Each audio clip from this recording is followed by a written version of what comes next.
Said would walk 10 miles on my hands and knees. Nothing I'd do for you that's too tough for me. Hey, except get your jaw broke. Hey, this is the Afterfight Afterthought for the Victor Ortiz and Josesito Lopez fight. And in this Afterfight Afterthought, I go over the before, the during, and the afterfight for both fighters. I start out with the winner, which is the afterfight, and then I move on to the loser, which is the afterthought. And coming into this fight, you're looking at Josesito Lopez. He's stepping up in weight. Can he really fight the bigger fighters? I mean, his style affords a lot of exchanges, a lot of punches. You know what I mean? I mean, he gets hit a good deal and stuff like that. Now he's stepping up against a very big welterweight, in a sense. I mean, he's 5'10", so it's not like he's a small dude, but he's not as broad. He's not as thick as these other guys. Can he handle the power is one of the big things there. But when you start looking at it, heart is a big thing, and he's got nothing to lose.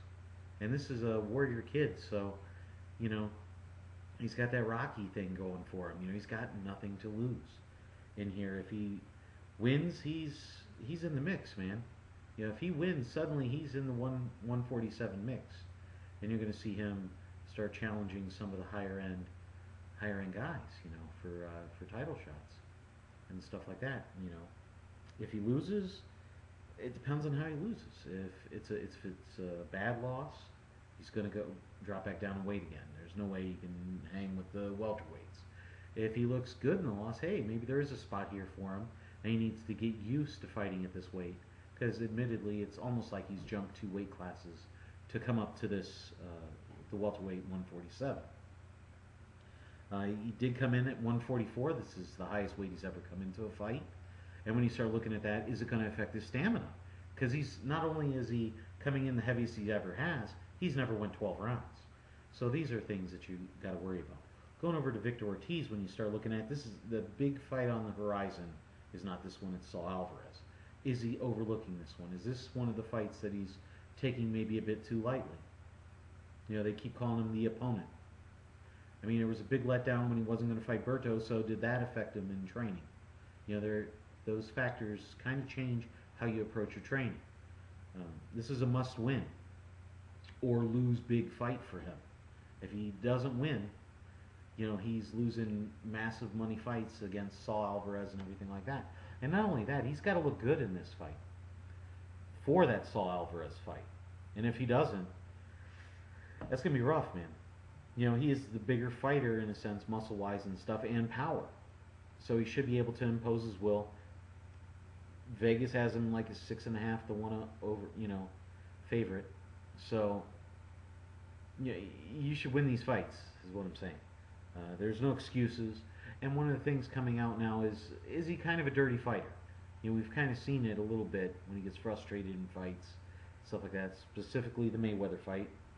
And will he resort to that if maybe the other guy is keeping away from him a little too much, things like that? Will he turn dirty? Or will he hold it together? We don't know. It's been 9 months, right, since he had last fought Mayweather. Going in here, I'm going to do a little bit of round by round. Hey! Just throw it in there and then get to the after fights there. In the first round there, you see him, Lopez jabbing, they're trading jabs. Ortiz is jabbing, left to the body, or jab to the body by Lopez, right to the body by Lopez starting out. And, there was left to body by Ortiz, and there's a right hook, a right and a hook landing by Lopez. So 1-2 by Ortiz, a body, and left hand by Ortiz.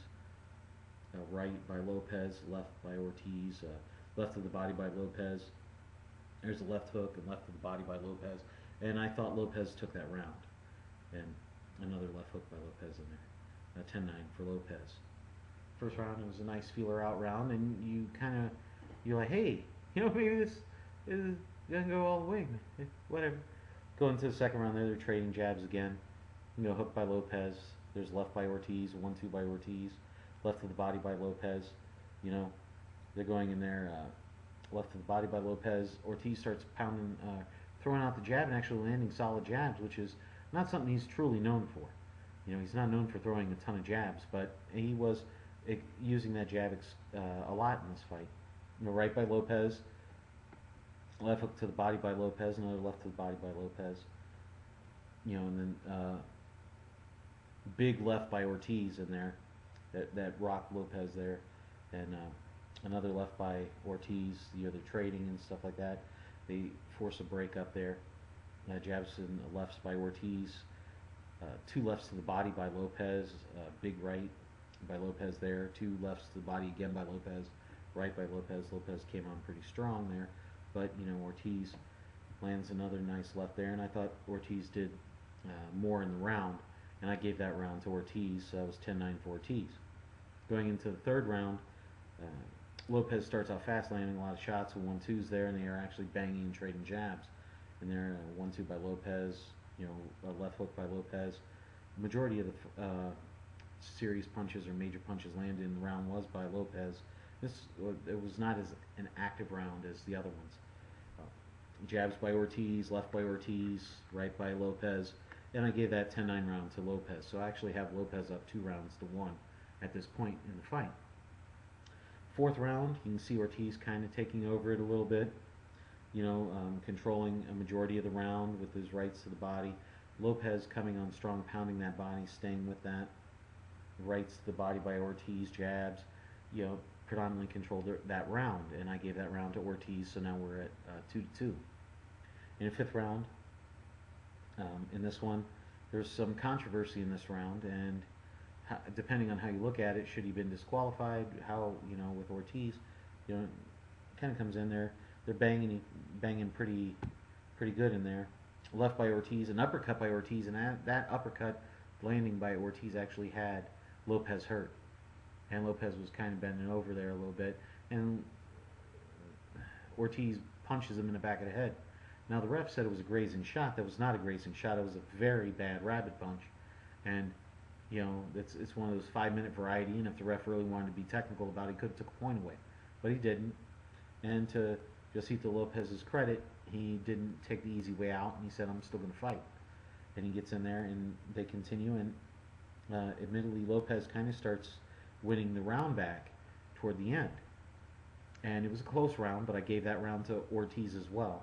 So it's 3-2. In the sixth round, they're trading. Lopez starts teeing off a little bit there, but then Ortiz starts taking control. And that's what you saw, was Ortiz controlling the majority of the round. And I gave that round to Ortiz in the sixth. The seventh and eighth, very high energy rounds, very much going great ebb and flow back and forth, but I think the seventh round by far was Lopez's best round, and he was hammering Ortiz. I mean, let's be honest, he was really catching him with great shots there. He gave the seventh round to Lopez, so that's 4 rounds of 3. Eighth round, Lopez was starting to land the uppercut a lot more. It was good work from him, and I actually gave the 8th round to Lopez as well. So I had this fight as a draw going into the 9th round. And in the 9th round, there was great ebb and flow, but Ortiz, I thought, controlled a majority of that middle part, or like 2 minutes. He lost the first 30 seconds and he lost the last 30 seconds of the round, but he controlled the 2 minutes in the middle, and I gave the round to Ortiz. If you scored that round a draw, or maybe you were happy to give it to Lopez, I couldn't argue it too much. I gave the round to Ortiz. Initially I had it a draw, but I watched it again, and I gave it to Ortiz, so I had Ortiz up 5-4, or 86-85. And then, Ortiz got his jaw broke. Lopez broke his jaw. You win when you do that. Just throwing that out there. Usually. Muhammad Ali got his jaw broken in the second round in Ken Norton fight, I think it was. And he finished that fight. His jaw was all swollen out and everything. It's crazy how he was able to do that, but he did. Ortiz didn't. And he was like, man, every time you touch me, I was like, it hurt. So, admittedly, he was done, So, they stopped the fight. And now you're going into the after-fight part of it there. When you're looking, and Josesito Lopez is now the welterweight champ. There is a rematch clause in the contract, so we're looking at that. Maybe a unification fight with like a Randall Bailey, huh? Oh, that'd be a banging fight or what, man? You just put out Mike Jones. So we might be able to see something like that. Juan Manuel Marquez for the light welterweight title. Yeah, he admitted. Josesito Lopez said he's going to be the Paul Williams man. He's the Mexican Paul Williams. He'll fight anybody. He'll go up and wait. He'll go down and wait. It doesn't matter. He'll fight him, and that's an exciting thing to see from this fighter because, admittedly, he looked bad. At the end of that fight, his face was swollen, and who knows if Ortiz could have made it another round or two if that fight wouldn't have been stopped because of the swelling on his left eye and stuff. He was touched quite a bit in this fight, and his face showed it. Ortiz showed it too. I mean, obviously you got a broke jaw. That means you got hit a little bit, right? And when you start looking at Ortiz, it's kind of a sad story. I think now it's to the point where people just want to see him do good. You know what I mean? They don't want to bang on him too much, but at the same time they really want to see him do good because he appears to be a good kid. And I think now as the layers start coming, it's kind of like, anybody remember Gale Sayers? He was a great running back, absolutely one of the best of all time, right? But he only played 5 seasons because of injuries, And I'm not saying he's as great as Gale Sayers was comparatively, but at the same time, it's kind of one of those things. Maybe he's not able to beat the top guys. He beat Berto, but Berto, is on roids. Who knows what Berto would be without him? I don't know. I'm just saying. I'm just throwing it out there. Obviously, he's got the rematch, and he's got to try to gain it back. Not just the title, but he's got to gain it back. Whatever he has, he's got to get that back. How long does it take for a broken jaw to heal? How badly broken was his jaw? We don't know yet. And maybe Deon Zavets might be on Mike Jones, Elite Purdy. I don't think we're going to see him fighting the top elite guys yet.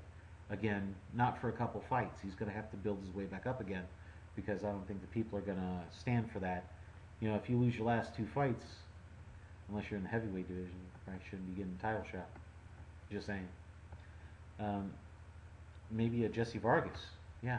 That'd be cool. He's like 19-1. That'd be a good one. Anyway, so that's the Afterfight Afterthought. Please comment, rate, subscribe, let me know what you think. And we'll go from there, alright? Alright, hey, alright. I know, you like Ortiz. Whatever, boy. Alright, mode.